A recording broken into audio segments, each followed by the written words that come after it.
خیر صدیق اکبر رضی اللہ تعالیٰ عنہ جب حضور کے ساتھ نکلے ہیں تو 6 باتیں اچھی طرح سمجھیں۔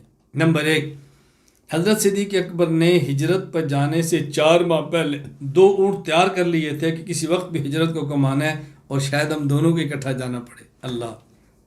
نمبر 2، اندھیری رات میں راستہ بتانے کے لیے عبداللہ بن ارقد کو اجرت پر تیار کر لیا تھا کہ راستہ بتانا ہے اور فلاں وقت ہمارے پاس پہنچ جاؤ۔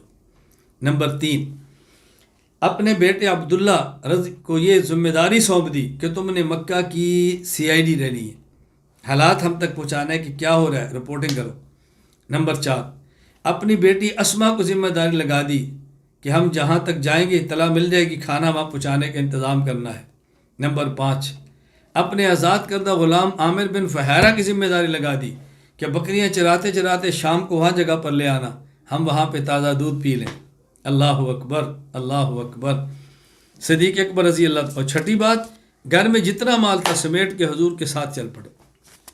والد نابینے تھے، بوڑھے تھے، بیٹی سے کہا اسما 2 دکھ ہو گئے، ایک تو بیٹا چلا گیا تمہارا باپ، اور دوسرا دکھ گھر میں چھوڑے ہی کچھ نہیں۔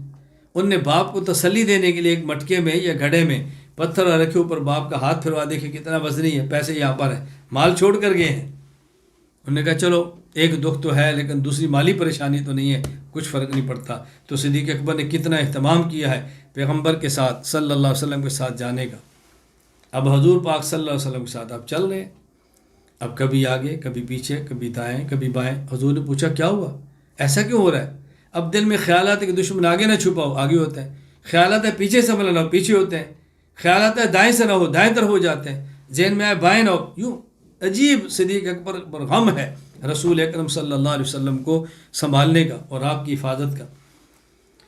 پتھریلی زمین ہے، پاؤں زخمی ہو رہے ہیں، صدیق اکبر کے پاؤں بھی زخمی ہوئے، رسول اللہ صلی اللہ علیہ وسلم کے بھی زخمی ہوئے، خون مبارک نکلنے لگا۔ صدیق اکبر بیٹھ کے حضور میرے کندھوں پر تشریف فرما ہو جائے۔ اس اپنے خادم کے دل جوئی کے لیے پیغمبر کندھوں پر سوار ہو گئے۔ صدیق اکبر رسول اللہ صلی اللہ علیہ وسلم کو لے کر غار کی طرف چل پڑے۔ یہاں بات سمجھنا، جب رسول اللہ صلی اللہ علیہ وسلم مکہ مکرمہ سے مدینہ جا رہے، اہل مکہ کی امانتیں تھیں، علی کو ان کے حوالے کر دیا کہ علی ان کی امانتیں سپرد کرو پھر آنا، اور خود کو ابو بکر کے ساتھ چلا دیا۔ تو 2 امانتیں ہیں، ایک اہل مکہ کی جو حوالے علی کے کی ہیں، ایک امانت خدا کی جو پیغمبر کا وجود ہے حوالے صدیق کا کیا ہے۔ اب آپ خود فرمائیں کہ کس امانت کا زیادہ حق تھا اس کی حفاظت کی جائے، اہل مکہ کے مال کہاں اور پیغمبر کی ذات کہاں؟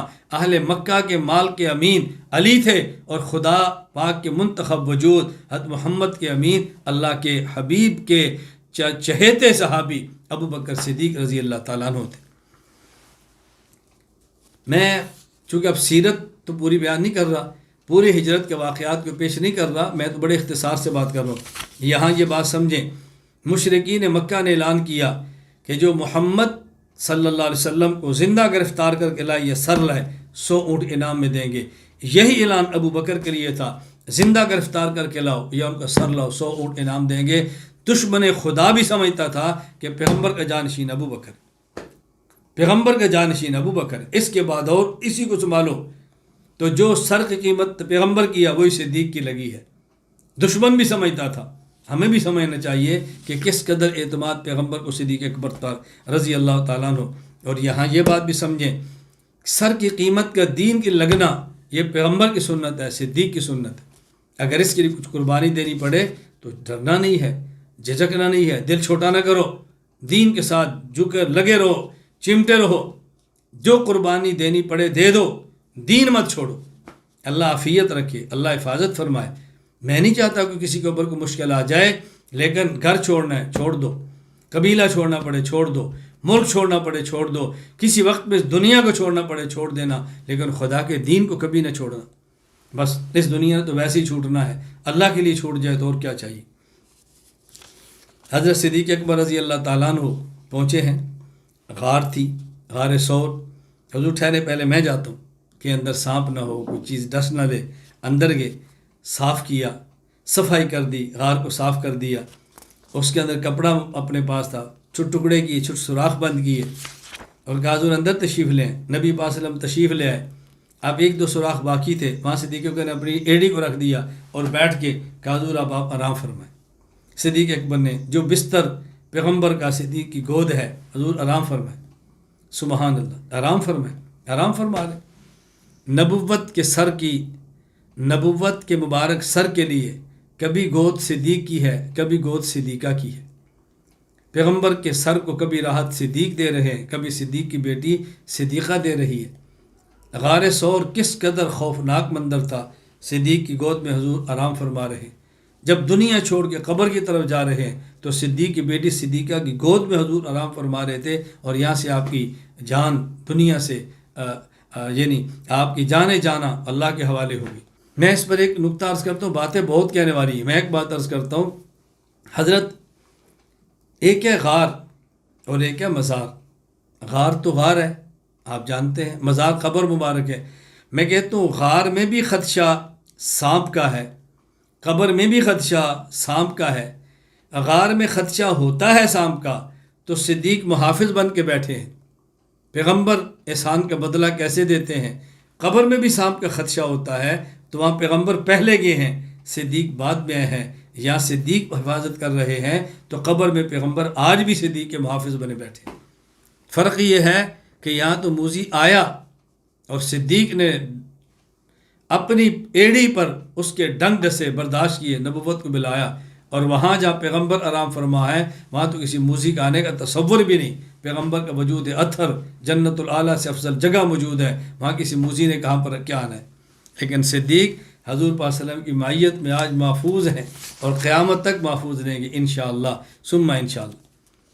یہ جو صدیق اکبر رضی اللہ تعالیٰ عنہ اس موقع پر زہر لگا تھا اور سانپ نے ڈسا تھا، امام علی بن سلطان محمد ابو الحسن نور الدین ملا علی قاری رحمہ اللہ، وفات 1014 ہجری، حضرت نے یہ بات فرمائی ہے کہ وَكَانَ أَيِ الْإِنْتِقَاذُ سَبَبَ مَوْتِهِ فَحَصَلَ لَهُ شَهَادَةٌ فِي سَبِيلِ اللَّهِ، کہ حضرت صدیق اکبر رضی اللہ تعالی عنہ کو جو سانپ نے ڈسا تھا اس وقت اس کا اثر ختم ہو گیا، اور موت کے وقت یہی اثر پلٹا اور یہ آپ کی موت کا بظاہر سبب بنا، تو صدیق اکبر کو بھی اللہ کے راستے میں شہادت نصیب ہوئی ہے۔ یہ عجیب بات ہے، رسول اللہ صلی اللہ علیہ وسلم کو زہر کا ملا ہوا گوشت خیبر کے موقع پر یہودیہ عورت نے دیا، آپ نے لقمہ منہ میں رکھ لیا، وہی آ گئی، اطلاع مل گئی، آپ نے اس کو باہر پھینک دیا۔ امی عائشہ رضی اللہ تعالیٰ نے فرماتی ہیں اس زہر کا اثر بوقت موت پھر ابھر آیا اور حضور کی شہادت کے دنیا سے جانے کا سبب وہی بنا۔ تو جس طرح پیغمبر پاک کی موت کا سبب زہر کے اثر کا دوبارہ ابھرنا تھا، صدیق اکبر کی موت کا سبب اس زہر کے اثر کا دوبارہ ابھرنا تھا۔ جس طرح ان کو اس طرح شہادت ملی، صدیق کو بھی اسی طرح شہادت ملی۔ تو دیکھیں کس طرح مماثلت ہے پیغمبر اور صدیق اکبر میں۔ یہ ایک مستقل عنوان ہے کہ صدیق کے حضور کے ساتھ مشابہات کون سی ہیں، اس پر مستقل گفتگو ہونی چاہیے۔ میں فی الحال بہت مختصر بات کر رہا ہوں تاکہ کسی قدر میں بات آپ کی خدمت میں پیش کر سکوں۔ حضرت صدیق اکبر رضی اللہ تعالیٰ عنہ غار میں دشمن تلاش کرتا پہنچا ہے اور غار تک پہنچا ہے۔ جو پاؤں کے نشان سے آتے تھے، ہم ان کو کھوجی کہتے ہیں، وہ ساتھ ہیں۔ غار تک پہنچ گئے، کہا جی یہاں تک تو ان کے نشانات بتاتے ہیں آئے ہیں، آگے کہاں گے کچھ سمجھ نہیں آ رہی۔ اللہ تعالیٰ نے انتظام فرما دیا، مکڑی جالا بن دیا، کبوتری انڈے دے دیے۔ اب وہ کیسے سمجھتے ہیں کہ اندر کو بندہ بھی ہو سکتا ہے، تصور بھی نہیں تھا۔ صدیق اکبر غم زدہ ہیں۔ قرآن کہتا ہے، اللہ کے نبی نے فرمایا لا تحزن، صدیق غم زدہ نہ ہو، ان اللہ معنا۔ یہ نہیں فرمایا لا تخف، ڈر نہیں، یہ فرمایا لا تحزن، غم زدہ نہ ہو، نقطہ سمجھنا۔ یہ نہیں کہا لا تخف صدیق ڈرو نہیں، کہا لا تحزن صدیق غم زدہ نہ ہو۔ خوف کی نفی نہیں کی، حزن کی نفی کی ہے۔ خوف اور حزن میں ایک فرق یہ ہے کہ خوف ہوتا ہے اپنی ذات کے بارے میں، حزن ہوتا ہے دوسرے کی ذات کے بارے میں۔ صدیق کو اپنی ذات کا خوف نہیں تھا کہ میرا کیا بنے گا، غم پیغمبر کی ذات کا تھا، حضور کو تکلیف نہ پہنچے، اس لیے قرآن لا تخف نہیں کہتا، لا تحزن کہتا ہے۔ نقطہ سمجھے؟ ابو بکر صدیق اتنے کیوں پریشان ہیں؟ اللہ اکبر۔ صدیق اکبر حضور کو کیا جواب دے رہے ہیں؟ اللہ کے نبی میں مارا گیا، اثر میری ذات اور میرے خاندان تک ہے، خدا نخواستہ کچھ آپ کو امت ہو گیا، پوری امت یتیم ہو جائے گی۔ میں تو اس پر پریشان ہوں، میں اس پر پریشان ہوں کہ مجھ جیسے کروڑوں ہوں فرق نہیں پڑتا، اور آپ جیسا ایک تو اربوں میں کوئی ہوتا ہے۔ میں سمجھانے کے لیے اپنے الفاظ پیش کر رہا ہوں۔ مجھے اس پر ایک اپنا واقعہ یاد آیا کہ میں گاڑی میں تھا، ڈرائیور میرا گاڑی چلا رہا تھا اس وقت، تو اس نے گاڑی بہت سپیڈ سے چلائی۔ میں نے کہا ذرا محتاط گاڑی چلاؤ، اتنی تیز نہ چلاؤ۔ اور پھر میں نے اس کو مزاح میں کہا، میں نے کہا دیکھو میری بات سمجھو، اگر ایکسیڈنٹ میں تو مرا گیا تو ایک ڈرائیور مر جانا ہے، اور ایکسیڈنٹ پہ میں مر گیا آدھا دیوبند مر جانا ہے، تو بیٹا گاڑی کو احتیاط سے چلاؤ۔ میں سمجھانے کے لیے، مزاح کے لیے اس کو بات کہتا تھا۔ اللہ میں بات سمجھنے کی توفیق عطا فرمائے۔ حضرت صدیق اکبر رضی اللہ تعالیٰ عنہ پیغمبر کے شدائی ہیں، زندگی نبوت کے ساتھ گزاری ہے۔ میں نے بہت مختصر سی سیرت بیان کی ہے، بہت خلاصہ بیان کیا ہے، بہت شارٹ کٹ بات کی ہے۔ نبی کریم صلی اللہ علیہ وسلم نے 9 ہجری کو ابو بکر صدیق رضی اللہ تعالیٰ عنہ کو 300 آدمیوں کا امیر حج بنا کر روانہ کیا، اور 20 اونٹ صدیقہ قربانی کے ساتھ لے کر چلے گئے۔ سورہ برا کی آیات نازل ہو گئی کہ وہاں جا کر مجھے کفار کو بتا دینا ہے، مشرکین کو بتا دینا ہے کہ تمہارے مادو کیا حیثیت ہے۔ میں اس پر مختصر سی بات آگے کروں گا۔ صدیق اکبر رضی اللہ تعالیٰ عنہ چلے گئے، ذوالحلیفہ کے مقام پر پہنچے۔ حضرت علی رضی اللہ تعالیٰ عنہ کو بھی اللہ کے نبی نے بھیجا، علی تم بھی جاؤ۔ آئے تو صدیق اکبر نے پوچھا، علی تمہیں امیر بنایا گیا ہے؟ کہا نہیں، امیر تو آپ ہی ہیں۔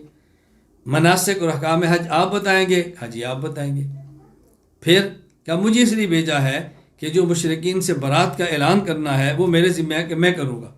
اس وقت عرب میں رواج یہ تھا کہ جب کسی سے معاہدہ توڑنا ختم کرنا ہو تو اعلان پھر وہ شخص خود کرتا ہے یا اس کا رشتہ دار کرتا ہے۔ تو صدیق اکبر کی بجائے علی المرتضیٰ کی قرابت زیادہ تھی، تو بھیجا گیا کہ تم جا کر وہاں اعلان کرو، اور انہوں نے وہاں جا کر اعلان فرمایا۔ وہ 3 اعلان تھے، آگے آئیں گے، کہ آج کے بعد مشرک حرم میں داخل نہ ہو، بیت اللہ کا یہ طواف ننگا نہ کیا جائے، جن کے ساتھ معاہدہ تھا پورا کیا جائے گا، جن کے ساتھ کوئی معاہدہ نہیں 3 ماہ تک دیے جاتے ہیں، وہ اگر اسلام قبول کرتے ہیں ٹھیک، وگرنہ ان کی گردنیں اڑا کے رکھ دی جائیں گی۔ صدیق اکبر رضی اللہ تعالیٰ عنہ پیغمبر پاک صلی اللہ علیہ وسلم کے مزاج شناس تھے، مزاج کو بہت سمجھتے تھے۔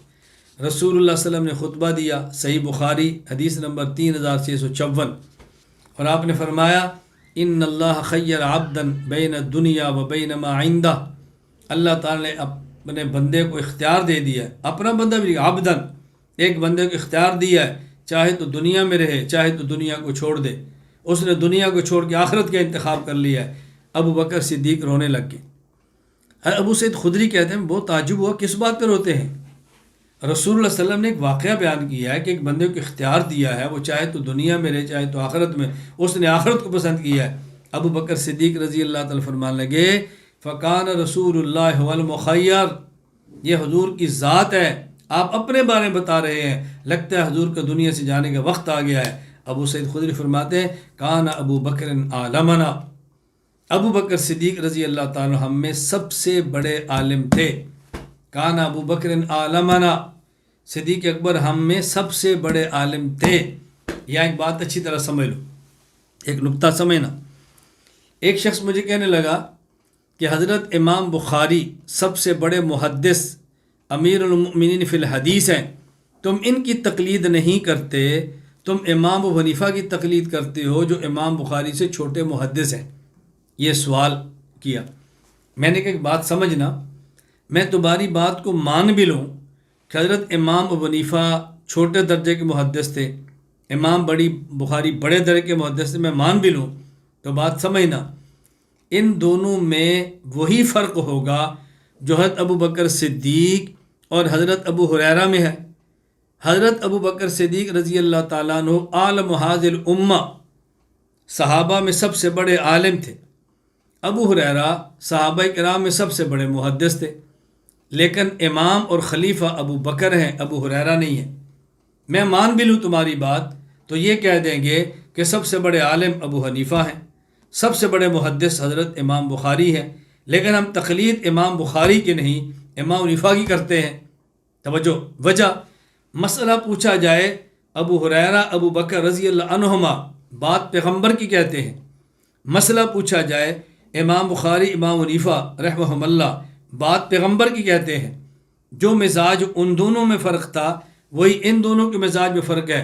جب حضرت ابو ہریرہ سے پوچھا جائے مسئلہ، وہ قال رسول اللہ کہہ کر بتاتے، جب مسئلہ ابو بکر سے پوچھا جائے قال ابو بکر کہہ کے مسئلہ پیغمبر والا بتاتے، امام بخاری سے پوچھا جائے قال رسول اللہ کہہ کے مسئلہ نبی والا بتائیں، ابو حنیفہ سے پوچھا جائے مسئلہ پیغمبر والا قال ابو حنیفہ کہہ کر کہا ہے۔ توجہ رکھنا، فرق کیا تھا؟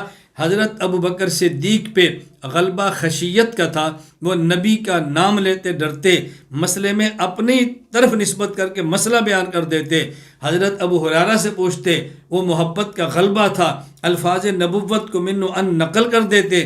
ادھر مسئلہ امام حنیفہ سے پوچھیں، غلبہ خشیت کا ہے، الفاظ نبوت کو بیان کرنے میں ڈر جاتے، مسئلہ نسبت اپنی طرف کر کے بیان کر دیتے۔ امام بخاری غلبہ محبت کا ہے، الفاظ نبوت کو جواب میں نقل کر دیتے۔ تو عالم صحابہ میں بڑے عالم ابو بکر تھے، بڑے محدث امام ابو ہریرہ تھے، تقلید ابو حنیفہ کی ہے، وہ عالم ہے۔ اگر مان لیا جائے امام بخاری محدث بڑے ہیں لیکن ابو حنیفہ عالم بڑے ہیں، تو جس طرح صحابہ میں بڑے عالم ابو بکر، تقلید ان کی تھی، بعد والوں میں بڑے عالم ابو حنیفہ، تو تقلید ان کی ہے۔ ان کو امام مانا ہے مصلح کا اور انہیں امام مانا اجتہاد کا۔ ذرا بات سمجھنے کی کوشش کریں۔ فرماتے ہیں ابو سعید کان ابو بکر عالمنا، مزاج شناخت۔ میں بار بار کہتا ہوں کسی دینی تحریک میں شامل ہونا ہے تو صدیقی مزاج پیدا کرو، جس کے ساتھ چلتے ہو اس کے مزاج کو سمجھو، اس کے مزاج کے مطابق چلو، کبھی آپ کو دینی کام کے اندر الجھن پیدا نہیں ہوگی۔ رسول اللہ صلی اللہ علیہ وسلم جب دنیا سے جا رہے، امت کو صدیق کے حوالے کیا جا رہا ہے۔ صحیح بخاری حدیث نمبر 3659۔ ایک عورت آئی، اللہ کے نبی سے مسئلہ پوچھا، فرمایا امرا ان ترجع الی کا بات میں آنا، کہا ارأیت ان جئت ولم اجد کا، اگر میں پھر آؤں اور آپ نہ ہوں، کانا تقول الموت، یعنی آپ دنیا چھوڑ جائیں۔ رسول اللہ صلی اللہ علیہ وسلم فرمایا ان لم تجدینی فاتی ابا بکر، اگر میں نہ ہوں تو ابو بکر کے پاس جانا، اگر میں نہ ہوں تو پھر ابو بکر کے پاس جانا۔ رسول اللہ صلی اللہ علیہ وسلم اپنے جانے کے بعد حضرت صدیق اکبر کے حوالے امت کو فرما رہے ہیں۔ نبی پاک صلی اللہ علیہ وسلم کا دنیا سے جانے کا وقت ہے، مصلح امامت پہ صدیق کو کھڑا کر رہے ہیں، بیماری بہت ہے، اٹھنا مشکل ہو گیا۔ اللہ کے نبی نے فرمایا مرو ابا بکر یصلی بالناس، ابو بکر سے کہو لوگوں کو نماز پڑھائے۔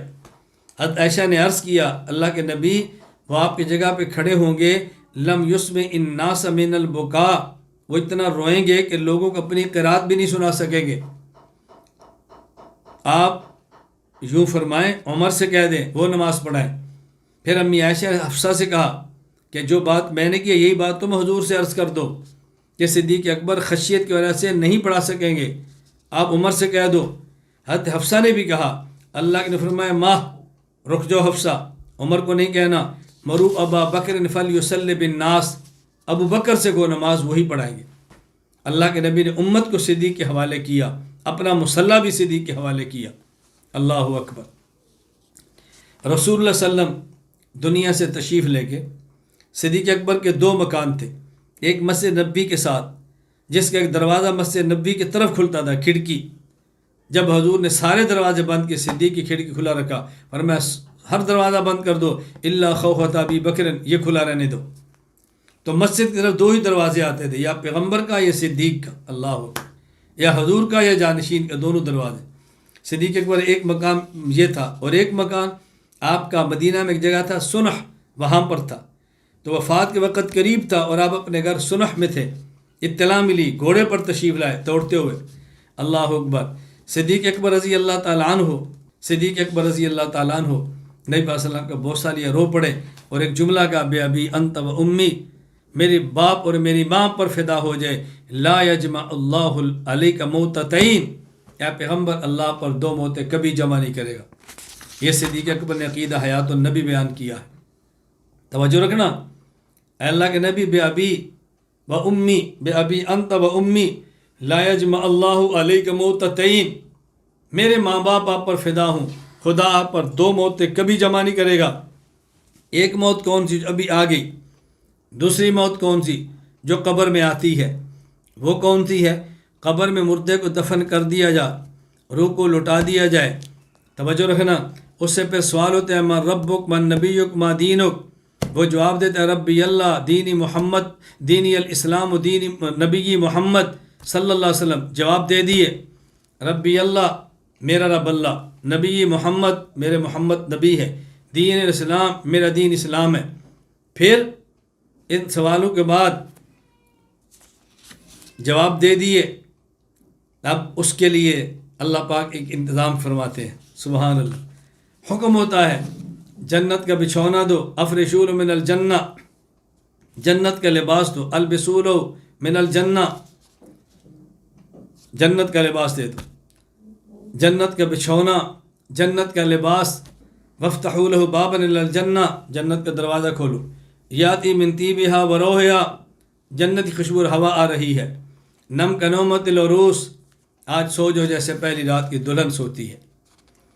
یہ توجہ رکھنا، نوم، یہ جو نوم بصورت نیند آتی ہے، موت بصورت نیند آتی ہے، یہ امتی پر آتی ہے۔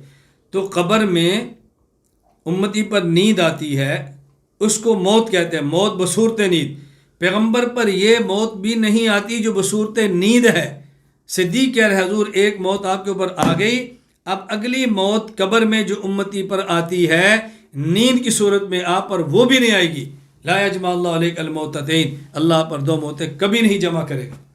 اٹھاؤ یہاں بخاری کا حاشیہ، محدث احمد علی سہارنپوری، دیوبند کے پہلے بانیوں میں سے اینٹ رکھنے والے، اٹھاؤ ذرا، فرماتے ہیں لا یتعقبہ الموت بل یستمر حیا، اب پیغمبر پر موت کبھی نہیں آتی، پیغمبر ہمیشہ رہتے ہیں۔ اس کو ہم حیات النبی صلی اللہ علیہ وسلم کے عقیدے پر تفصیل سے بیان کریں۔ یہ صدیق اکبر تھے، حضور دنیا سے رخصت ہو گئے، صحابہ کرام پیغمبر پاک صلی اللہ علیہ وسلم، اب صحابہ کرام ہیں، اس کے بعد سقیفہ بنی ساعدہ میں اجتماع ہوا، خلافت، خلیفہ کس کو چنے، انصار ایک طرف، مہاجر ایک طرف، مشورہ شروع ہو گیا۔ اب انصار کی خواہش یہ تھی ایک امیر انصار کا ہو، ایک انصار میں سے ہو، ایک مہاجرین میں سے ہو، تو دونوں مل کر کام کریں، ان کی رائے تھی، یہ ان کی رائے تھی کہ ہم دونوں میں سے ایک کو انتخاب کریں۔ لیکن حضرت ابو بکر صدیق رضی اللہ تعالیٰ عنہ بھی ہیں، حضرت عمر بھی ہیں، اور دیگر صحابہ کرام بھی ہیں۔ حضرت عمر کہتے ہیں اس دن میں گفتگو تیار کر کے گیا تھا، اور میرا خیال تھا جتنی اچھی گفتگو میں کروں گا شاید اتنی اچھی گفتگو ابو بکر نہ کرے، میں گفتگو کرنا چاہتا تھا۔ ابو بکر صدیق نے نہیں، عمر تم خاموش رہو، صحیح بخاری حدیث نمبر 3668، تم خاموش رہو۔ ابو بکر صدیق نے بات کی، انہوں نے کہا دیکھو انصار، ہم امراء تم وزراء، نحن الامراء وانتم الوزراء، ایسے کرو۔ حضرت خباب بن منذر نے کہا نہیں ایک امیر ہمارا ایک تمہارا۔ ابو بکر نے فرمایا نہیں، ہم امراء تم وزراء۔ کیوں؟ ایک تو ہم مکہ مکرمہ کے جو عرب کے وسط میں ہے، نمبر دو ہمارا جو نسب حسب ہے وہ بہت عالی ہے، قریش، عرب ہم احسنا۔ حضرت عمر نے بیعت کی، ابو عبیدہ نے بیعت کی، پھر سب نے بیعت کی، سب اس پر متفق۔ اس پر مختلف روایات ہیں بیعت کے موقع پر۔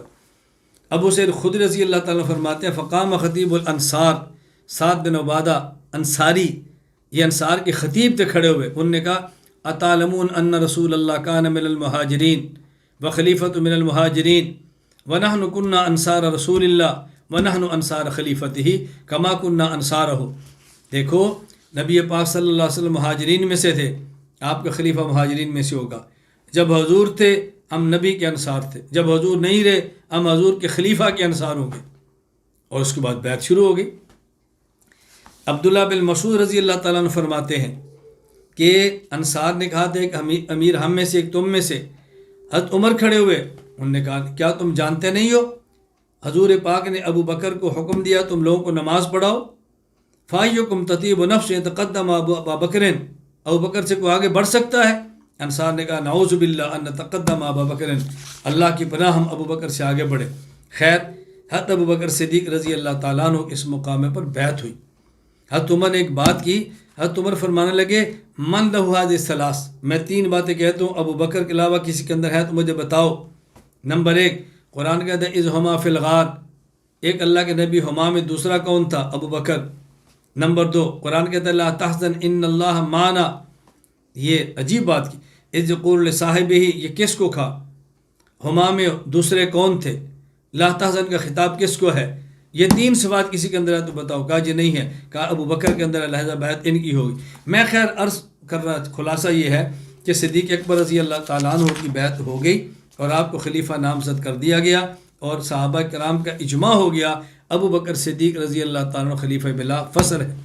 المستدرک علی الصحیحین میں ہے اجمع صحاب النبی واستخلفوا ابا بکر، صحابہ کرام کا ابو بکر رضی اللہ تعالیٰ خلافت پر اجماع ہے، اس لیے ہم کہتے ہیں جو شخص ابو بکر کو پیغمبر کے جانے کے بعد خلیفہ اول بلا فصل نہ مانے وہ دائرہ اسلام سے خارج ہے۔ حضرت صدیق اکبر رضی اللہ نے پھر خلیفہ نامزد ہوئے، آپ نے خطبہ بیان کیا، آپ نے تقریر بیان فرمائی اور بڑی تفصیلی گفتگو صدیق اکبر نے فرمائی ہے کہ دیکھو میرے ذمے ہے، میں اگر کوئی طاقتور ہو اور اس کے اوپر حق ہو تو میں لے کے دوں گا، اگر کوئی کمزور اس کا حق ہو میں حق اس کا وصول کروں گا، طاقتور سے حق لوں گا اور کمزور کا حق دوں گا تو میں اس کی پرواہ نہ کروں۔ یہ صدیق اکبر نے لوگ بہت ساری باتیں سمجھائیں اور ایک بہت بڑی عجیب بات کی، فرمایا اطیعونی ما اطاعت اللہ ورسولہ، میں اللہ رسول کی اطاعت کروں تو میری کرو، فَإِذَا عَصَيْتُ اللَّهَ وَرَسُولَهُ فَلَا طَاعَةَ لِي عَلَيْكُمْ، اور اگر میں معصیت کی بات کروں تو میری اطاعت تم تو کبھی نہ کرنا۔ کتنی بڑی بات، خلیفہ بننے کے بعد پہلی گفتگو ہو رہی ہے۔ خیر صدیق اکبر رضی اللہ عنہ کا جو خلاصہ تھا گفتگو کا، ایک تقریر کا، میں آپ کی خدمت میں خلاصہ پیش کر دیتا ہوں۔ نمبر 1، احساس برتری اور تکبر سے برات۔ نمبر 2، ہر حال میں حق کا ساتھ دینے کا حکم۔ نمبر 3، سچائی کی تعریف اور جھوٹ کی مذمت۔ نمبر 4، کمزور کو دلاسا، طاقتور کو تنبیہ۔ نمبر 5، ترک جہاد کی ذلت امیز انجام سے آگاہی۔ نمبر 6، بے حیائی کو خدا کا عذاب کا سبب قرار دینا۔ نمبر 7، اطاعت امیر کے بنیادی اصول سے آگاہی کرنا۔ نمبر 8، عصمت کو خاص نبوت قرار دینا۔ نمبر 9، اہم العبادات نماز کی پابندی کرنا۔ نمبر 10، مختصر خطبہ دے کر وقت کی قدر و قیمت بتانا۔ صدیق اکبر نے کس طرح بات سمجھائی؟ حضرت صدیق اکبر رضی اللہ عنہ خلیفہ نامزد ہوئے، خلافت کے بعد آپ کے بہت سارے کارنامے ہیں جو آپ نے سر انجام دیے، ان میں سے اہم ترین مسیلمہ کذاب کے خلاف جہاد ہے۔ مسیلمہ کذاب کے فتنے کو ختم کرنا ہے۔ اس نے دعوی نبوت کیا رسول اللہ صلی اللہ علیہ وسلم کے دور میں اور مدینہ میں آیا، لیکن خود نہیں آیا، باہر رکا، اللہ کے نبی وہاں تشریف لے کے گفتگو ہوئی، اس نے کہا اگر آپ مجھے اپنے بعد اپنا خلیفہ یا حکومت دو تو میں آپ کی اتباع کرتا ہوں۔ حضور نے فرمایا تم خلافت کی بات کرتے ہو، جانشینی کی بات کرتے ہو؟ اللہ کے نبی فرمانے لگے اللہ وفی ید رسول اللہ قطعۃ جرید، لکڑی کا ٹکڑا تھا، فرمایا تم اگر مجھ سے یہ مانگو میں اس پر بھی تم سے معاہدہ نہیں کرتا اور تم اپنے انجام کو پہنچ کر رہو گے۔ فرمایا کہ میں جاتا ہوں، یہ میری طرف سے حضرت ثابت موجود ہے، یہ تم سے گفتگو کر لیں گے۔ صدیق اکبر رضی اللہ تعالیٰ عنہ نے اس فتنے کی سرکوبی کی ہے خلافت کے بعد۔ ابو بکر صدیق رضی اللہ تعالیٰ عنہ، ایک بہت بڑا فتنہ مانعین زکوٰۃ کا تھا کہ انہوں نے کہا ہم زکوٰۃ دیتے تھے رسول اللہ صلی اللہ علیہ وسلم کے زمانے میں، پیغمبر کے جانے کے بعد ابو بکر تمہیں زکوٰۃ نہیں دیں گے۔ صدیق اکبر نے فرمایا نہیں تمہیں زکوٰۃ دینی پڑے گی۔ لو منعونی اقارا لیؤدون الی رسول اللہ لاقتلوہم، ایک رسی جو پیغمبر کے دور میں زکوٰۃ دی جاتی میں وہ بھی وصول کروں گا، نہیں دو گے میں تمہارے ساتھ قتال کروں گا۔ اٹھائیے صحیح بخاری میں صدیق اکبر کا یہ تفصیلی گفتگو موجود ہے 1399۔ حضرت عمر بن خطاب رضی اللہ تعالیٰ کہنے لگے صدیق تم کیسے قتال کرو گے، تو کلمہ پڑھتے ہیں۔ صدیق اکبر نے عجیب بات فرمائی، فرمایا عمر یاد رکھ لو یہ لأقاتلن من فرق بین الصلاۃ والزکاۃ فإن الزکاۃ حق المال واللہ لو منعونی اقالا، کون شخص ہے جو زکوٰۃ اور نماز کے درمیان فرق کرے میں اس کی گردن اڑا دوں گا۔ جس طرح نماز فرض ہے اسی طرح زکوٰۃ فرض ہے، اگر نماز کو چھوڑنا اور اس کا اعلانیہ انکار کرنا کفر ہے تو زکوٰۃ کا انکار کر دینا بھی کفر ہے۔ یہ کیسے کلمہ گو ہے؟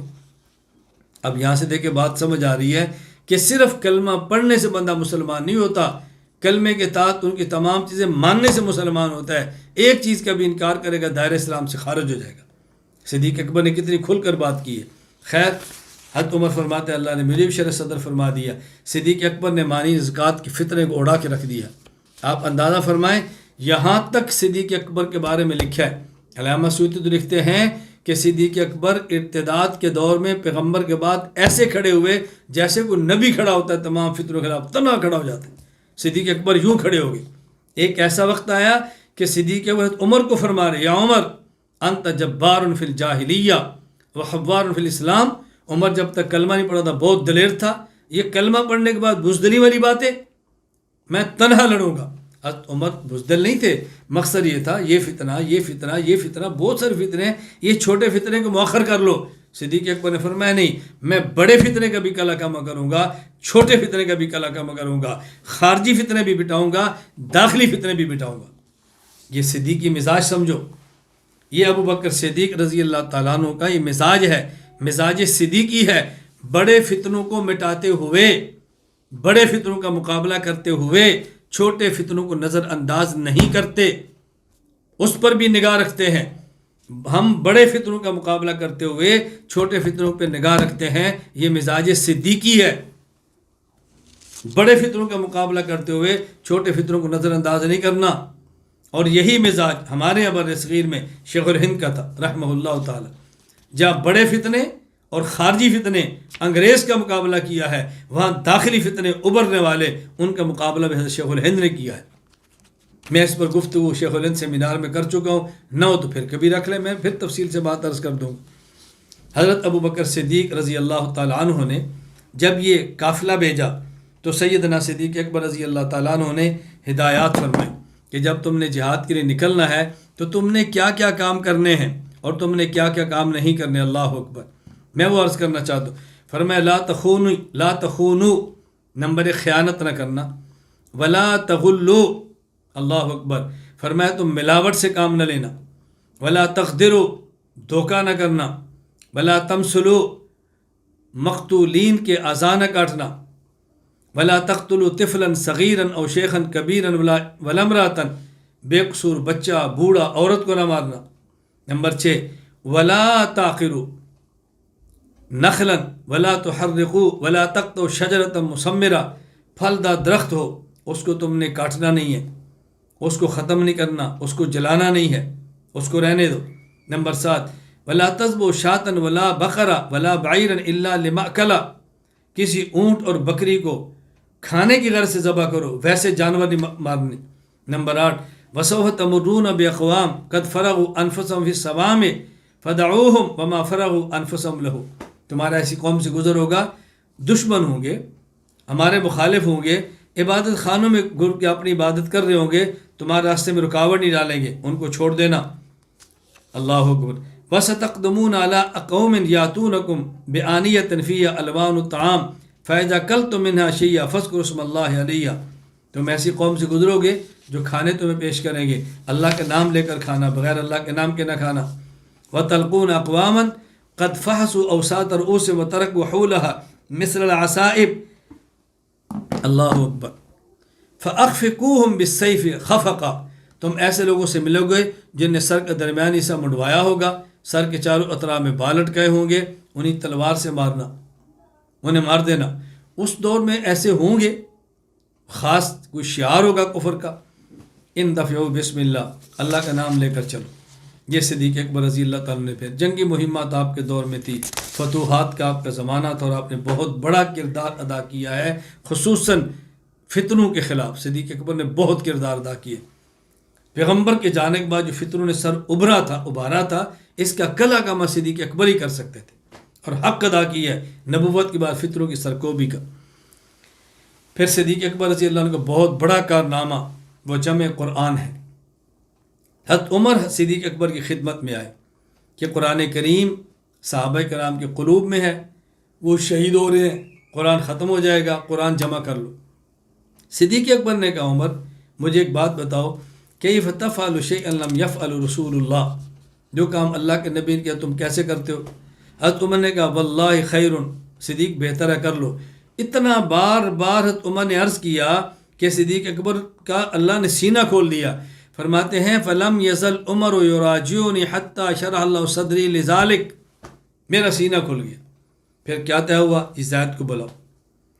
حضرت زید کو یہ بات سمجھ آئی کہ زید جنگ یمامہ ہوئی، صحابہ بہت بڑے شہید ہو گئے، حفاظ، کہ قرآن ضائع نہ ہو جائے. پھر انہوں نے بات کہہ دی، اللہ کے نبی نے یوں جمع نہیں کیا، میں کیسے کروں؟ پھر صدیق اکبر نے وہی بات عمر و زید سے گئی، اسی میں بہتری ہے. اور اتنی مرتبہ کا زید فرماتا ہے مجھے شر صدر ہو گیا. پھر حضرت زید رضی اللہ تعالیٰ نے قرآن کریم جمع کیا۔ حضرت زید رضی اللہ تعالیٰ فرماتے تھے پہاڑ کو ایک جگہ سے دوسری جگہ منتقل کرنا میرے لیے آسان تھا، اور جمع قرآن آسان مشکل تھا، احتیاط بہت تھی اس میں، ہلکی سی غلطی قیامت تک کہ میرے کھاتے نہ پڑ جائے۔ خیر قرآن کریم جمع ہوا۔ یہ صدیق اکبر رضی اللہ تعالیٰ عنہ کا اتنا بڑا کارنامہ ہے۔ فتح الباری شرح صحیح بخاری باب جمع القرآن، حضرت علی رضی اللہ تعالیٰ موجود ہے۔ حضرت علی فرماتے اعظم الناس فی المصاحف اجرا ابو بکر رحمۃ اللہ علی ابی بکر، قرآن کریم کے بارے میں سب سے زیادہ اجر کے مستحق ابو بکر ہیں۔ هو اول من جمع کتاب اللہ، هو اول من جمع کتاب اللہ، یہ پہلا شخص ہے جس نے قرآن کریم کو جمع کیا ہے۔ میں نے پہلے کہا تھا نا ابو بکر پہل کی ہے، دیکھیے ایک حوالہ اور آپ کے سامنے آ گا۔ هو اول شخص، وہ پہلا شخص ہے، وہ اول من جمع کتاب اللہ، جس نے کتاب اللہ کو جمع کیا۔ پھر صدیق اکبر رضی اللہ عنہ فقہی خدمات بہت ہیں، کلالہ کی تفسیر میں کردار ادا کیا، جدہ کے مسئلے پر ادا کیا، جد کے مسئلے پر کیا، حد شرب خمر کے بارے پوری وضاحت کی اور صحابہ کو متفق کیا۔ تفصیلات کا وقت نہیں ہے، میں بہت مختصر بات کر رہا ہوں۔ حضرت ابو بکر صدیق رضی اللہ تعالیٰ عنہ سے 142 احادیث مروی ہیں۔ ابو بکر صدیق رضی اللہ عنہ 142 احادیث آپ سے مروی ہیں۔ صدیق اکبر رضی اللہ تعالیٰ عنہ ایک کردار ہے، صدیق اکبر رضی اللہ تعالیٰ عنہ انسانیت ہے، پیغمبر کے ساتھ عشق ہے، نبوت کے فدائی ہیں، نبوت کے شیدائی ہیں، اور تاریخ اسلام کا سنہری ستارہ ہے، اور اسلام کی بنیادوں میں ایک بنیاد ابو بکر صدیق رضی اللہ تعالیٰ عنہ۔ پھر صدیق اکبر رضی اللہ تعالیٰ عنہ جو تعلق تھا صحابہ کرام کے طبقے سے، خصوصاً اہل بیت سے، وہ بہت قابل ذکر تھا۔ صحیح بخاری 1712 حدیث، صدیق اکبر فرماتے والذی نفسی بیدہ لقرابت رسول اللہ صلی اللہ علیہ وسلم احب الی ان اصل من قرابتی، فرمایا میں اپنے خاندان سے صلہ رحمی کروں، اللہ کی قسم مجھے اس سے زیادہ پسند ہے میں پیغمبر کے خاندان سے قرابت کروں، صلہ رحمی کروں، تعلق کروں اور ان کے اوپر خرچ کروں۔ حضرت حسن بن علی سے کیا محبت ہے، ایک عجیب جملہ آپ نے فرمایا۔ حضرت صدیق اکبر رضی اللہ تعالیٰ حسن پاس سے گزرے، فوضع علی عنقی، اپنے کندھے پر اٹھا لیے، گردن کندھے پر، پھر کہا بی ابی، میرا والد حسن تجھ پر فدا ہو، شبیہ النبی صلی اللہ علیہ وسلم لاشبہ علی، حسن تو حضور کے مشابہ علی سے بھی زیادہ ہے۔ یہ جملہ کہنا تھا، وعلی معہ فجعل یضحک، علی المرتضی جملہ سن کر مسکرا پڑے۔ سنن نسائی حدیث نمبر 8105۔ حضرت علی رضی اللہ تعالیٰ عنہ کے بیٹے محمد بن حنفیہ وہ فرماتے ہیں کہ میں نے کہا اپنے والد علی سے ای الناس خیر بعد رسول اللہ، حضور کے بعد سب سے افضل شخص کون ہے؟ فرمایا ابو بکر، ابو بکر۔ میں نے کہا ثم، پھر کون ہے؟ فرمایا عمر، پھر ان کے بعد عمر ہے۔ تو یہ حضرت علی المرتضیٰ رضی اللہ تعالیٰ کی رائے بھی یہی تھی کہ حضور صلی اللہ علیہ وسلم کے بعد افضل ترین شخص ابو بکر صدیق رضی اللہ تعالیٰ عنہ ہیں۔ عبداللہ بن عباس رضی اللہ تعالیٰ عنہ فرماتے ہیں، یہ واقعہ صحیح بخاری حدیث نمبر 3677، کہتے ہیں انی لواقف فی قوم فدعوا اللہ عمر الخطاب وقد وضع علی سریرہ اذا رجل من خلفی قد وضع مرفقہ علی منکبی یقول رحمک اللہ ان کنت لارجو ان یجعلک اللہ ما صاحبیک لانی کثیرا ما کنت اسمع رسول اللہ صلی اللہ علیہ وسلم۔ عمر رضی اللہ جب فوت ہوئے، حضرت عمر رضی اللہ عنہ کی چارپائی موجود تھی، آپ کے جسم مبارک چارپائی پر تھا، جنازہ رکھا گیا، لوگ دعائیں کر رہے تھے۔ تو عبداللہ بن عباس رضی اللہ تعالیٰ عنہ فرماتے ہیں ایک شخص میرے پیچھے میرے کندھوں پر کونیاں رکھی اور وہ عمر کو مخاطب کر کے کہہ رہا تھا اللہ آپ پر رحم کرے، رحمک اللہ۔ مجھے امید تھی کہ اللہ تعالیٰ تجھے ان دونوں کے ساتھ ہی رکھے گا، یعنی آپ کی وفات ان دونوں کے بعد ہوگی اور تم ان کے ساتھ رہو گے۔ کیوں؟ کہتے ہیں لأنی کثیرا ما کنت اسمع رسول اللہ، میں نے کئی بار اللہ کے نبی سنا، اب یوں فرماتے کنت و ابو بکر و عمر، میں ابو بکر اور عمر۔ کبھی آپ فرماتے فعلت و ابو بکر و عمر، میں نے ابو بکر عمر نے کام کیا۔ کبھی فرماتے وانطلقت و ابو بکر و عمر، میں ابو بکر عمر اکٹھے چلے۔ تو اتنی مرتبہ میں نے تینوں کا اکٹھا تذکرہ حضور سے سنا کہ میں سمجھتا تھا کہ اب حضور، پھر ان کے بعد ابو بکر، پھر عمر، اب آپ کی باری ہے اور آپ ان کے ساتھ ہی رہیں گے۔ خیر، صدیق اکبر رضی اللہ تعالیٰ عنہ، یہ اللہ اکبر، صدیق اکبر رضی اللہ تعالیٰ عنہ ایک سنہری کردار کے ساتھ اس دنیا سے گئے۔ بالآخر وہ وقت آیا جو ہر کسی پہ آتا ہے، ہمارے اوپر بھی آنا ہے۔ 13 ہجری اور جمادی الثانی آپ بیمار ہو گئے، 15 دن آپ بیمار رہے، اور 22 جمادی الاخری مغرب اور عشاء کے درمیان آپ اس دنیا کو چھوڑ کے ہمیشہ ہمیشہ کے لیے دار آخرت میں منتقل ہو گئے۔ یہاں ایک واقعہ بڑی توجہ سے سماعت فرمائیں۔ صدیق اکبر رضی اللہ تعالیٰ عنہ کی وفات کا وقت قریب آ گیا۔ الشریعہ للآجری، حدیث نمبر 1861، امام ابو بکر محمد بن حسین بن عبداللہ الآجری البغدادی رحمہ اللہ وفات 360 ایک واقعہ نقل کرتے ہیں کہ صدیق اکبر جب وفات کا وقت آ گیا، آپ نے فرمایا اذا مت وفرغتم عن جہازی فاحملونی حتی تقفوا بباب البیت الذي فيه قبر النبی صلی اللہ علیہ وسلم فقفوا في الباب وقولوا السلام عليك يا رسول الله هذا ابو بکر يستأذن فإن أذن لكم وفتح الباب وكان الباب مغلقا فأدخلوني فادفنوني وإن لم يؤذن لكم فأخرجوني إلى البقيع وادفنوني ففعلوا، کہ جب میں فوت ہو جاؤں میرا تم جنازہ پڑھ لو، میری چارپائی کو اللہ کے نبی صلی اللہ علیہ وسلم کی قبر مبارک حجرہ عائشہ کے باہر رکھ دینا، وہاں سلام پیش کرنا، آپ سے اجازت منگنا، اگر اندر سے اجازت مل جائے، دروازہ کھل جائے، مجھے اندر داخل کر کے دفنا دینا، اجازت نہ ملے، اجازت نہ ملے، مجھے جنت البقیع میں لے جانا، پھر وہاں دفن کرنا۔ اللہ اکبر، پھر وہاں دفن کرنا۔ صحابہ نے اسی طرح کیا۔ فلما وقفوا بالباب، دروازے کے باہر کھڑے ہو گئے، وقالوا ھذا، کہا حضور یہ شخص ہے، اللہ اکبر، یہ شخص ہے، اجازت لینی ہے۔ سقط القفل، دروازہ تالا گر پڑا۔ وانفتح الباب، دروازہ کھل گیا۔ وسمع ہاتف من داخل البیت، اندر سے آواز آئی، ادخل الحبیب الی الحبیب، دوست کو دوست تک پہنچا دو، فإن الحبیب الی الحبیب مشتاق، اس لیے کہ دوست اپنے دوست کا مشتاق ہے۔ پھر صدیق اکبر دفن ہوئے، حضرت صدیق اکبر رضی اللہ تعالیٰ عنہ کس طرح اپنے نظریے کی بھی حفاظت فرما رہے ہیں، اور کس طرح پیغمبر پاک پر آپ کو اعتماد ہے کہ وفات کے بعد بھی میرے ساتھ یوں ہی وفا ہونی ہے۔ پھر صدیق اکبر رضی اللہ تعالیٰ کو وہاں دفن کر دیا گیا۔ حضرت ابو بکر صدیق رضی اللہ تعالیٰ عنہ بہت باکمال اور اونچے درجے کے صحابی تھے۔ قرآن کریم میں صدیق اکبر رضی اللہ تعالیٰ کے فضائل موجود ہیں، احادیث میں فضائل موجود ہیں۔ میں چند ایک عرض کرتا ہوں وقت کے اختصار کو سامنے رکھتے ہوئے۔ سورۃ التوبہ آیت نمبر 40،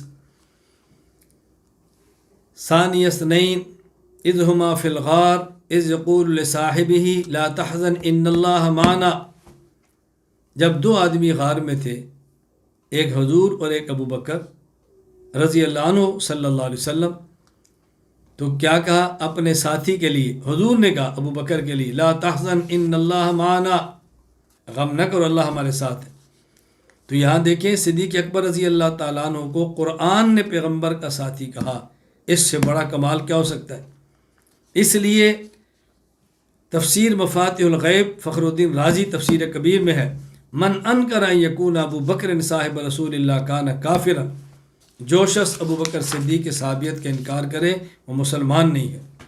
سورۃ اللیل آیت نمبر 17-18، فَسَيُجَنَّبُهَا الْأَتْقَى الَّذِي يُؤْتِي مَالَهُ يَتَزَكَّى، ایسا متقی شخص جو مال کی پاکیزگی کے لیے صدقہ کرتا ہے، اس کو جہنم سے دور کر دیا جائے گا، جہنم سے بچایا جائے گا۔ امام رازی رحمۃ اللہ علیہ تفسیر کبیر میں فرماتے ہیں اجمع المفسرون منا علی ان المراد منہ ابو بکر۔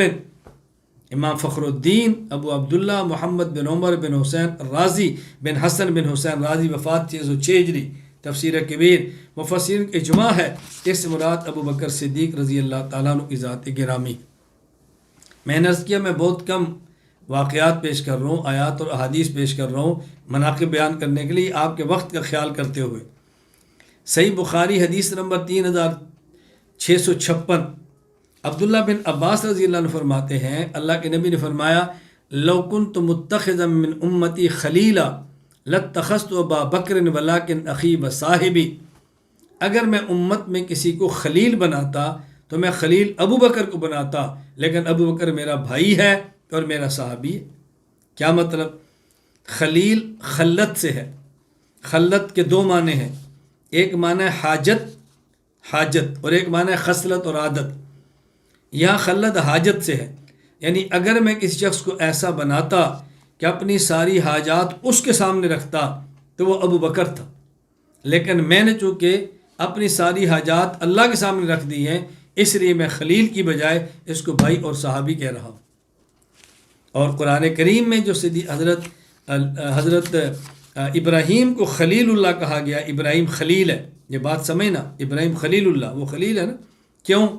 وہ خلت بمانا خصلت سے ہے، اس لیے حضرت ابراہیم میں خلال حمیدہ، خصائل حمیدہ جمع ہیں تو ان کو خلیل کہا گیا، اور یہ خلت بمانا حاجت سے ہے کہ اگر میں کسی شخص کو ایسا بناتا کہ تمام حاجات اس کے سامنے رکھتا، ابو بکر سے بہتر کوئی نہیں تھا، لیکن خلیل میری حاجات اللہ ساری پوری فرماتے ہیں، لیکن یہ میرا بھائی ہے اور میرا دوست ہے۔ جہاں ضرورت پیش ہے اسباب کے درجے میں آپ نے صدیق اکبر کو حاجات کے لیے سامنے رکھا ہے، عمومی بات فرمائی ہے کہ میں ساری حاجات میں اس پر اعتماد اگر کر سکتا تو وہ صرف ابو بکر ہے۔ اسی طرح سے بخاری حدیث نمبر 3666، حضرت ابو ہریرہ فرماتے رضی اللہ عنہ رسول اللہ صلی اللہ علیہ وسلم فرمایا من انفق زوجین من شیء من الاشیاء فی سبیل اللہ دعی من ابواب یعنی الجنہ، اللہ اکبر، یا عبد اللہ ھذا خیر فمن کان من اہل الصلاۃ، سبحان اللہ۔ اللہ کے نبی فرماتے ہیں جو شخص ہر چیز کا جوڑا خرچ کرتا ہے، بکری بھی ہے بکرا بھی ہے، جوڑا جوڑا خرچ کرتا ہے، قیامت کے دن اس کو جنت کے دروازوں سے بلایا جائے گا، یا عبد اللہ، یہ بہتر ہے اس سے جو تو نے خرچ کیا۔ فمن کان من اہل الصلاۃ دوی من باب الصلاۃ، نمازی کو باب الصلاۃ، نماز کے دروازے سے بلایا جائے گا۔ ومن کان من اہل الجہاد دوی من باب الجہاد، مجاہد کو باب الجہاد سے بلایا جائے گا۔ ومن کان من اہل صدقہ دوی من باب صدقہ، صدقہ کرنے والے کو باب الصدقہ سے بلائیں گے۔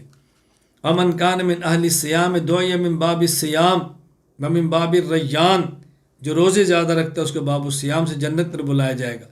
فقال ابو بکر ما علی ھذا الذی یدعى من تلک الابواب من ضرورہ وقال هل يدعى منها كلها عہد یا رسول اللہ، صدیق اکبر نے کہا یا رسول اللہ جسے ان سارے دروازوں سے بلایا جائے اسے تو کوئی پریشانی ہو ہی نہیں سکتی، جس کو سب دروازوں سے بلایا جائے کوئی پریشانی ہو ہی نہیں سکتی، کوئی ایسا بھی ہے جس کو تمام دروازوں سے بلایا جائے؟ فرمایا نعم وارجو ان تکون منہم یا ابا بکر، ابو بکر کوئی اور ہو نہ ہو تو ہے، تجھے ان سب دروازوں سے بلایا جائے گا۔ یہ میں اپنے لفظوں میں سمجھانے کے لیے کہہ رہا ہوں، قال نعم، ہاں ابو بکر ان تکون منہم، امید ہے تو ان میں سے ہوگا۔ اچھا، اسی طرح حدیث ہے صحیح مسلم حدیث نمبر 2338، حضرت ابو ہریرہ رضی اللہ عنہ فرماتے ہیں رسول اللہ صلی اللہ علیہ وسلم فرمایا من اصبح منکم اليوم صائما، آج اگر تم میں کسی نے روزہ رکھا ہے، ابو بکر نے کہا میں نے، انا، فرمایا فمن تبع منکم اليوم جنازۃ، آج کسی نے نماز جنازہ پڑھی ہے، ابو بکر نے کہا انا، جی میں نے پڑھی ہے۔ فرمایا فمن اطعم منکم اليوم مسکینا، تم میں نے کسی مسکین کو تم میں سے کسی نے کھانا کھلایا ہے، ابو بکر نے کہا جی انا، حضور میں نے کھلایا۔ فرمایا فمن عاد منکم اليوم مریضا، تم میں سے کسی نے بیمار پرسی کی ہے، کہا جی انا، میں نے کی ہے۔ اللہ کے نبی فرماتے ہیں مجتمعنا فی امرئ الا دخل الجنہ، اللہ، اب یہ خصلتیں کسی ایک بندے کے اندر جمع ہوتی ہیں ساری، وہ بندہ جنتی ہوتا ہے۔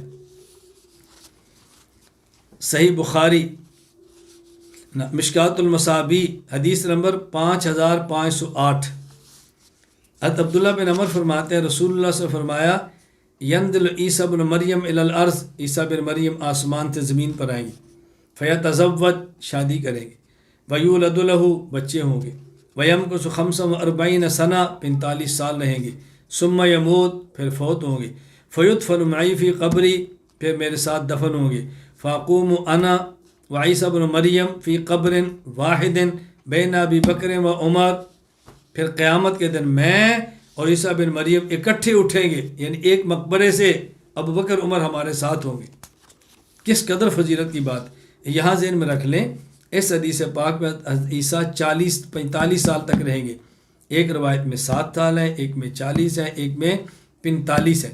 7 سال سے مراد حضرت مہدی کے ساتھ ہے، اور 40 اور 45 میں سے راجح 40 والی روایت جو مسند احمد کے اندر ہے، اس کی میں کچھ دن پہلے حیات عیسیٰ علیہ السلام کے عنوان پر گفتگو میں تفصیل سے بات کر چکا ہوں۔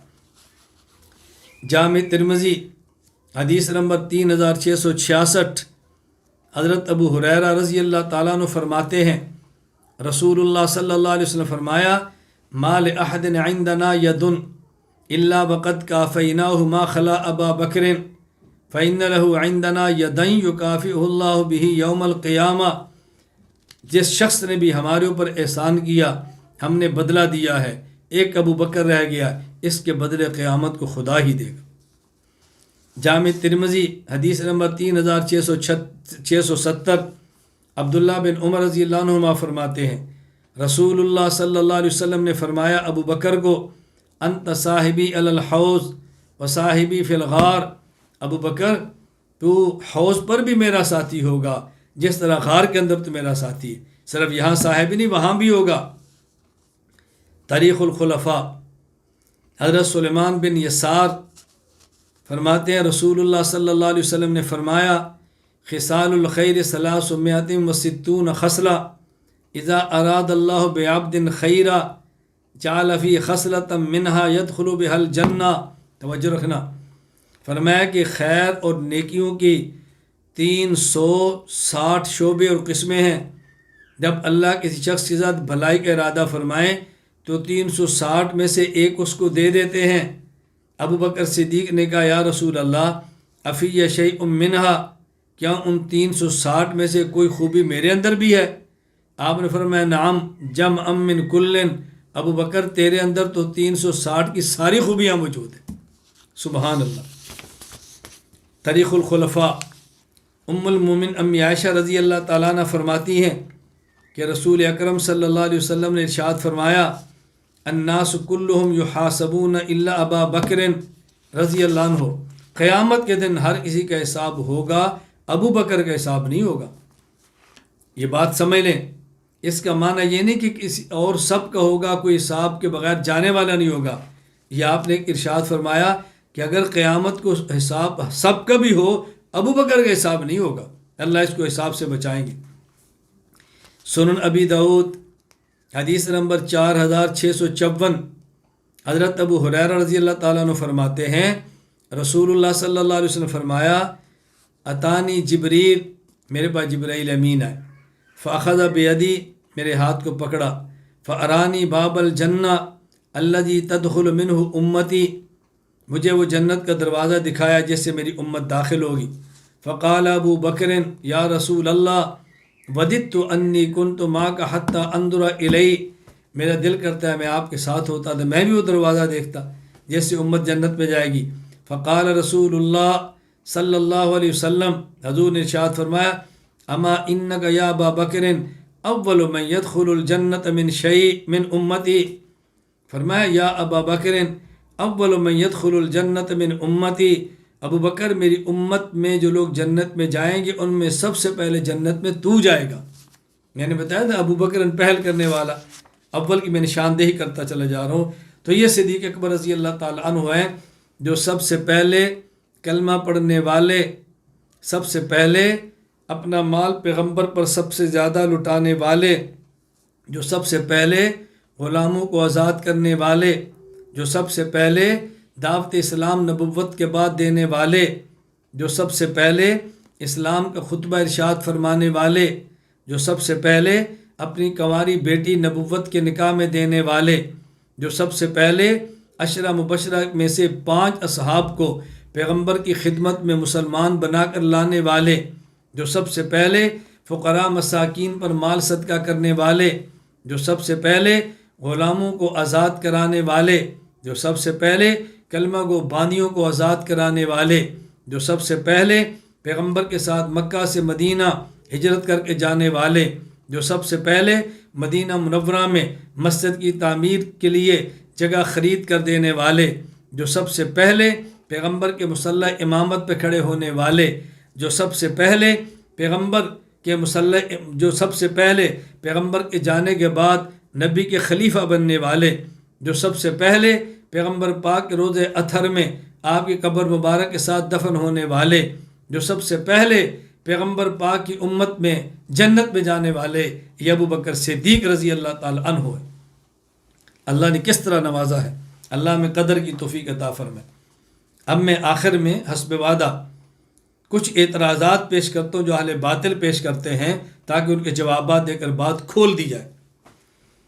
حضرت صدیق اکبر رضی اللہ تعالی عنہ پر ایک اعتراض یہ ہے کہ رسول اللہ صلی اللہ علیہ وسلم 3 سال تک شیب ابی طالب میں قید رہے، اس وقت ابو بکر صدیق رضی اللہ عنہ رسول اللہ صلی اللہ علیہ وسلم کے ساتھ نہیں تھے۔ یہ کیسی عاشق پیغمبر ہے جو مشکل میں نبی کے ساتھ نہیں تھے؟ جواب ملاحظہ فرمائیں، یہ اعتراض یا ضد کی وجہ سے ہے یا جہالت کی وجہ سے ہے۔ ابو بکر صدیق رضی اللہ تعالیٰ عنہ تب بھی ساتھ تھے جب پیغمبر شیب ابی طالب میں تھے۔ دلیل امام ابو محمد عبد الملک بن حشام المعافری رحمہ اللہ وفات 217 ہجری السیرۃ النبویہ میں لکھتے ہیں۔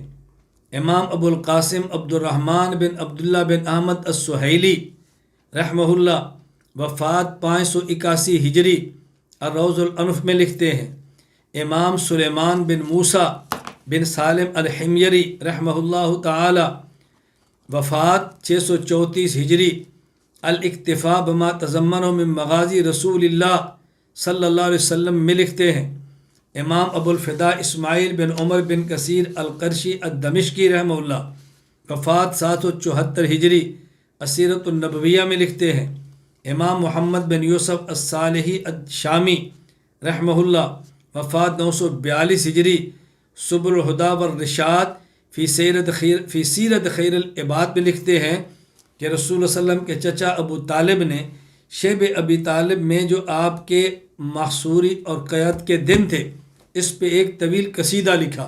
اس میں ایک شعر یہ تھا، ہم رجعوا سہل بن بیضاء اراضیہ وسر ابو بکر بہا و محمد۔ اللہ اکبر۔ قصیدہ بہت طویل ہے، میں اس کے ایک شعر پڑھ رہا ہوں جو ہماری دلیل سے تعلق رہتا ہے۔ انہوں نے کہا ہم رجعوا، ابو طالب نے رسول اللہ صلی اللہ علیہ وسلم کے شیب ابی طالب میں جو 3 سال قید کے تھے اس پر ایک تفصیلی قصیدہ لکھا۔ اس کا ایک شعر ہے، ہم رجعوا سہل بن بیضاء اراضیہ وسر ابو بکر بہا و محمد۔ قریشیوں نے بیضاء کے بیٹے کو خوش کر کے واپس کر دیا، محمد اور ابو بکر دونوں اس پر خوش ہو گئے۔ تو صدیق اکبر تو شیب ابی طالب میں حضور کے ساتھ تھے۔